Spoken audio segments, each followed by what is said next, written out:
Right now guys, on our way to our trip, going to Prague, and yeah. Can I give it to you later? Yeah. We've still got 45 minutes, so give it to me like when we get off the coach. On our way to our Prague, but we'll go to Rosenberg first, and yan. And 1 hour bababa kami ng Rosenberg, so kita-kits po doon. Taas ng ilaw, grabe. Nakuha na natin yung tanong cruise with data. Ano na yun? Kita-kits mamaya. Ganda ng paligid. Habang nabiyahe kami, look at the surroundings. Ang ganda ng paligid, ang ganda ng view. Hindi ako makapagsalita kanina kasi nagsasalita yung tubig. Guide namin. Oo, ito, tinan mo, kala mo talaga yung mga nasa Fairy Tail, yung mga bahay sa Fairy Tail. Hotel pala yun. McDonald's na naman, my favorite restaurant, McDonald's. Rest area. Rest area. And, these are our fellow Filipino travelers. Some of them are Filipinos. Some of them are from the USA. And look at the back. Look at them. Dalawa siya. Very clean highway. We are here at South Luzon Expressway. Joke only. And guys, ito mga kababayan po natin dito sa, some of them are from the USA, Canada, sabi ko nasa expressway kami, South Luzon Expressway. Mayroon daw portion ng autobahn, remember yung pinakamabilis. Yung autobahn, yun ang sana makakita tayo ng mga speed racer doon na driver, yung talagang para ka nagpepera. Ay, ito yung ingredients ng beer, tama ba? Yan, nakikita mo. Kaya pala maraming beer. Hops and barley ang ano nila. Raw materials na. Yan dyan, ginogro. Oo, kasi dito siya.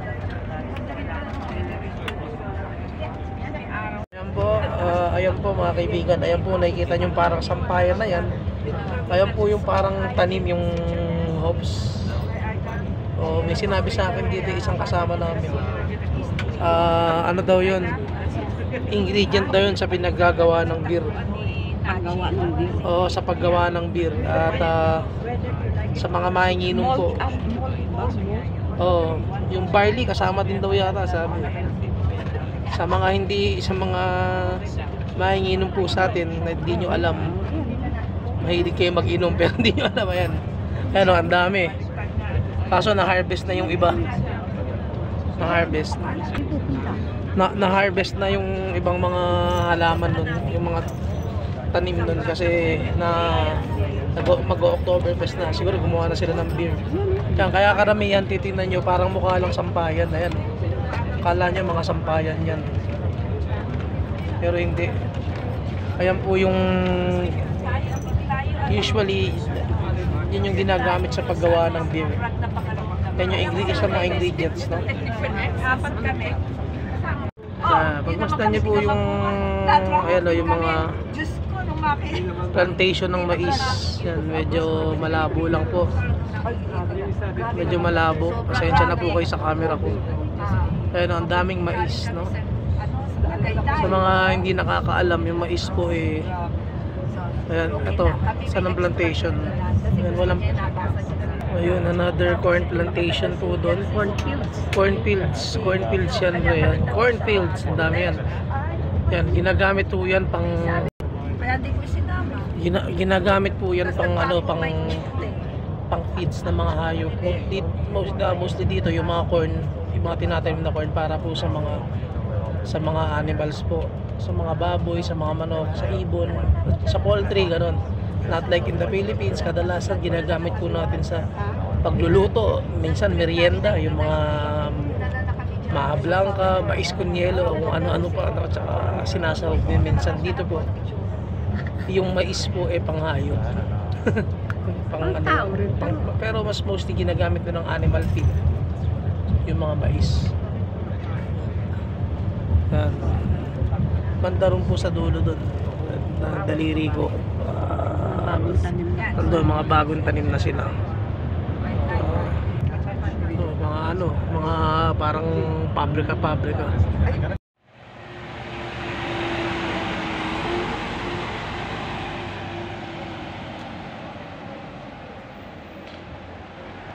Hello, welcome here at Regensburg in Germany.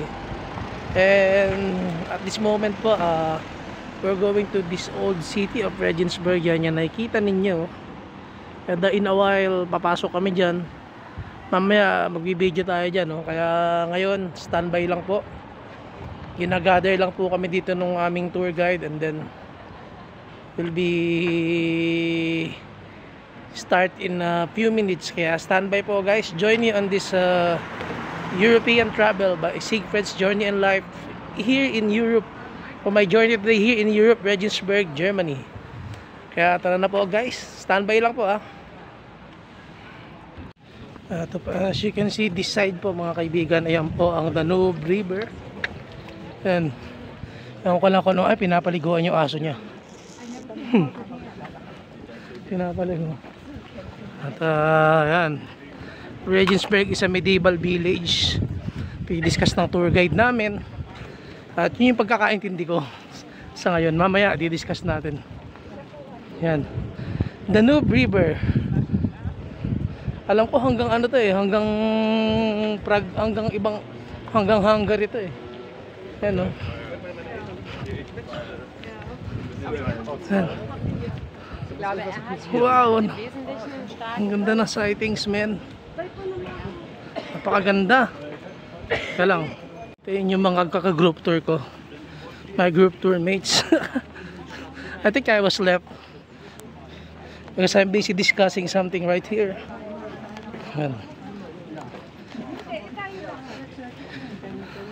And right beside me, my fellow tour mates. Kamusta po?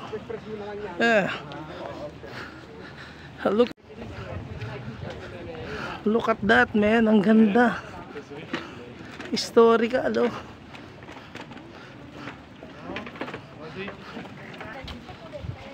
Nakakaiyak yung paligid, man. I like the surroundings. Danube River. Teka lang. Hinihingal lang lolo mo. Ayan ang ganda. Wow.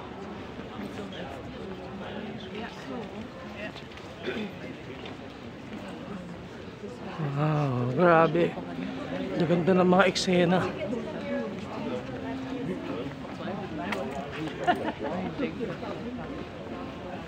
Look at that. Ayan.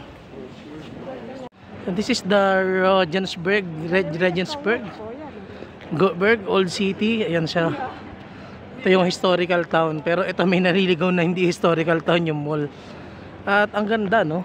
Ganda ng paligid. Yan, may bazaar-bazaar pa sila dyan. May nagkakain ng tao. Tinan mo, mamaya pupunta tayo doon. Yan, nagkalat ang mga bike. Yan. Pagka sa Pilipinas nangyari yan, iniwan mo yung ganyang bike mo, sigurado madadampot na yung bike mo. Kung sa Pilipinas yan, nakikita niya may mga bike, may mga bike, ayan, At yung kaibigan po namin, kasama namin sa tour, basta po kayo. At sa Pilipinas, kung iiwanan mo to, sigurado wala na to. Nanakaw na kanina pa. O wala na yung gulong niyan. Sakali. Ang tindahan ng sigarilyo. Puro sigarilyo ang tinda. At wow, Gucci. Wow, gelato, man. That's my favorite, gelato.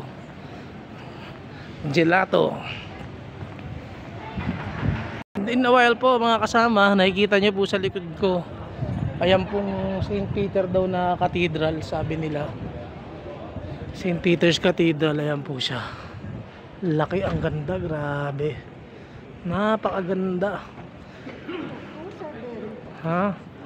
Hindi ko mabasa Kung lang bumasa Pasok kami dito mamaya. Ayan, ang ganda oh, grabe, para tayo nasa fairy tale. Grabe, nakakaiyak yung mga eksena na nakakaluha sa ganda. Yung napapanood mo sa mga fantasy movie, makikita mo dito na live oh. Ano, para akala mo filming site. Balik tayo. We're going inside the cathedral right now. Just wait for us.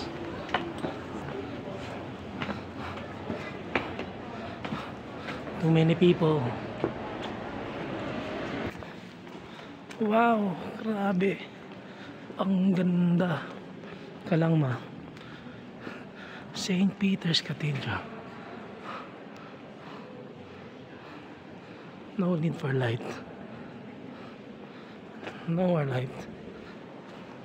Yan. Oh, grabe. Ang ganda. Ang ganda ng paligid. Yan, kinikilabutan ako. Wow, grabe.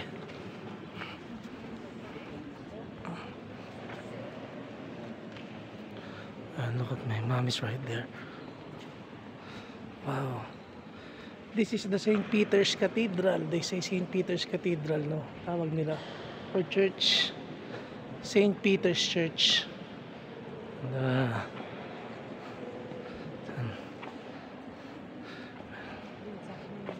Longest stained glass. Ano?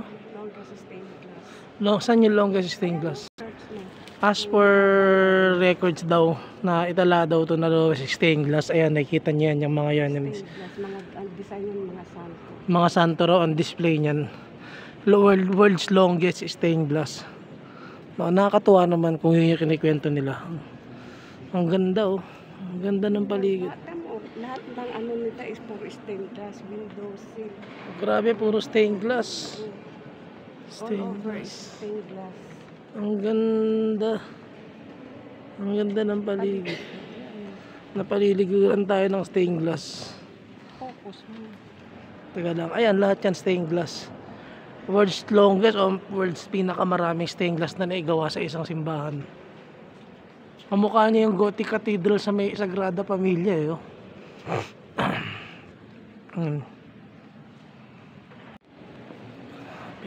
Beautiful church. A beautiful church. I'm vlogging. Yeah, very beautiful church. Wow. Look at the organ. Pipe organ. Very beautiful. Stunning church. Grabe. Wow.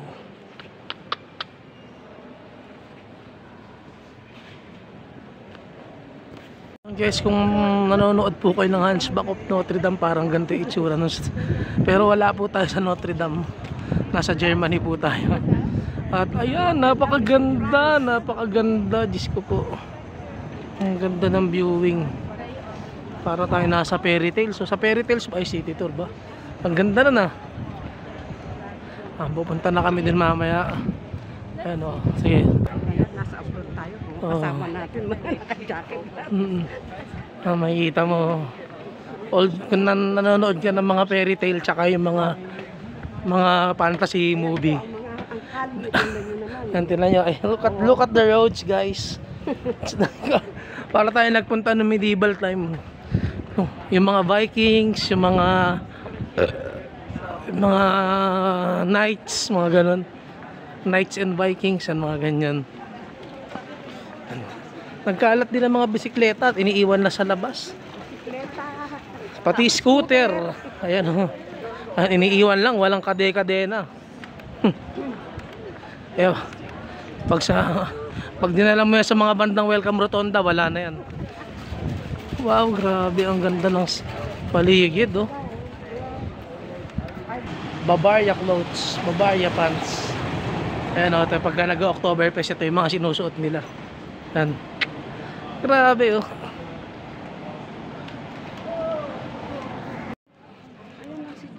Porta Praetoria.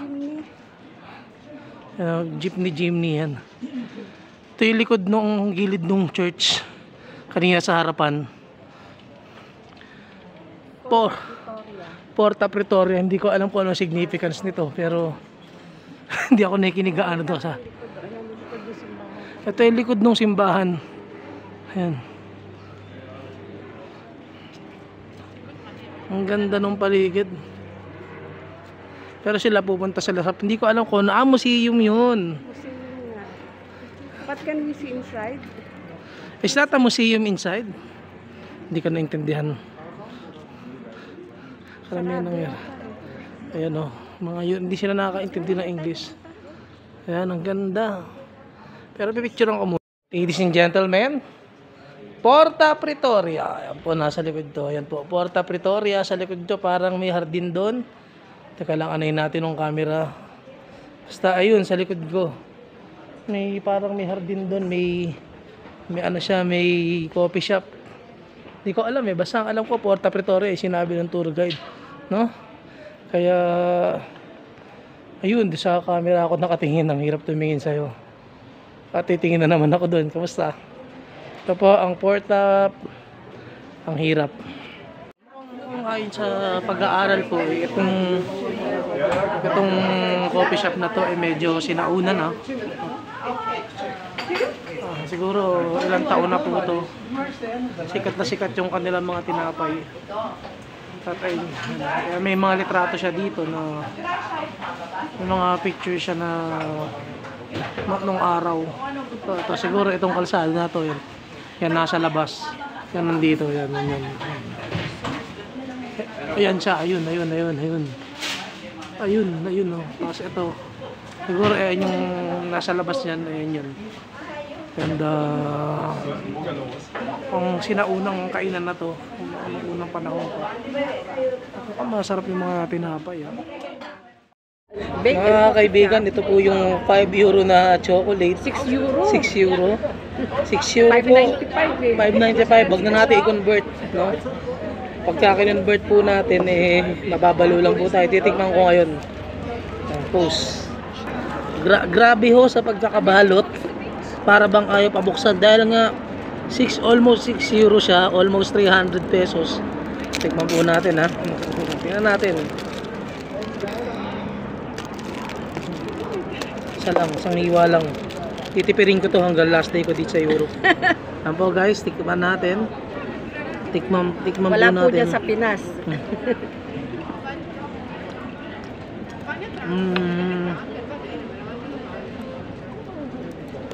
Ano naman?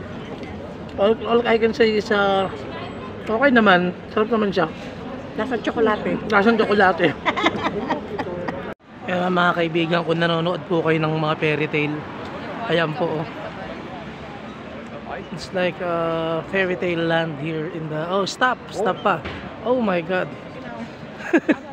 Oh my God. When you see the surroundings, it's just like from a fantasy fairy tale land. Ayan o. Fairy tale land.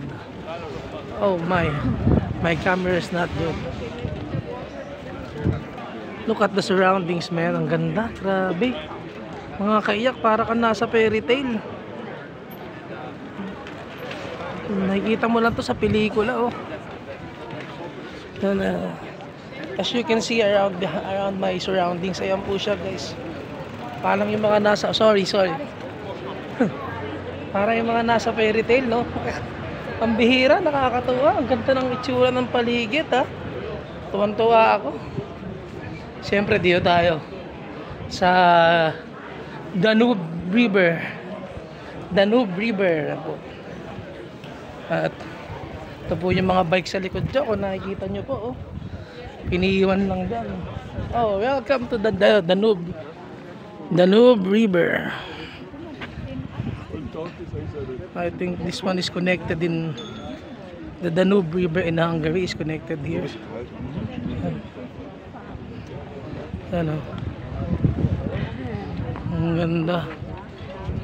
On that other side, can you see the surroundings, guys? It's like a fairy tale. You're in a fairy tale, or in an epic movie, yung parang medyo historical. Ang ganda. Danube River. Sige, mamaya pa tayo, marami pa tayo may videohan. Antabay lang po kayo. Abot dyan, mahaba yung river. Oh, this is the Longest river. this is the longest river hanggang Hungary, Austria, Vienna and Hungary. This river nung abot to hanggang Vienna and Hungary. No. Anyway guys, standby na lang mamaya. Abangan niyo yung mga next videos. Oh, ganda oh. Mga tayo nasa ano, fairy tales. Yan o, tinan mo.